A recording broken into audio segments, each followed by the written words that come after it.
ಲೋಕ ನೋದ್ವಿಜತೆ ಎತ್ತಳು ತಾಯಿ ಒತ್ತನು ತಂದೆ ಬೆಳೆದು ಹೇಗೂ ಯಶೋಧನಂದನ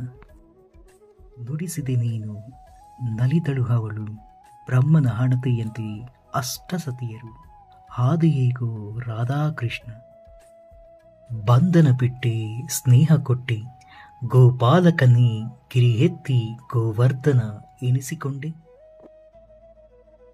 ನಿಂದಿಸಿದರು ಮಧುರಾದಲ್ಲಿ ಪಾಡಿದೆ ಬೃಂದಾವನದಲ್ಲಿ ಹೊರಟಿನಿ ಹೇಗೋ ದ್ವಾರಕದ ಸ್ವರ್ಗಕ್ಕೆ ಗೋವಿನ ಹಾಕಳು ಓ ತೋಟದ ಹೊನಲು ಮರತೆ ಹೇಗೋ ಗೋಪಿಲೋಲ ಬಂಧು ಮಿತ್ರರು ನೆರೆಹೊರೆಯವರು ನಿಂದಿಸಿದರು ಕಳ್ಳ ಶ್ರೀಲೋಲ ಎಂದರು ಬೇಸರ ಪಡಲಿಲ್ಲ ನಂಬಿಕೆ ಛಲ ಬಿಡಲಿಲ್ಲ ಆಟ ತೊಟ್ಟು ನಿಂತೆ ಕಡೆಗೂ ನೀ ಲೋಕನಾಯಕ ಎನಿಸಿಕೊಂಡೆ ಯುದ್ಧ ಭೂಮಿಯಲ್ಲಿ ನಿಂತೆ ಧರ್ಮ ಕಂಕಣ ತೊಟ್ಟೆ ಶತ್ರು ಯಾರು ಮಿತ್ರ ಯಾರು ಜಗನ್ನಾಟಕ ಸೂತ್ರಧಾರಿ ನಿನ್ನ ಈ ಮುಗುಳು ನಗೆಯ ಮರ್ಮ ಅರಿತವರ್ಯಾರೋ ಶ್ರೀಕೃಷ್ಣ.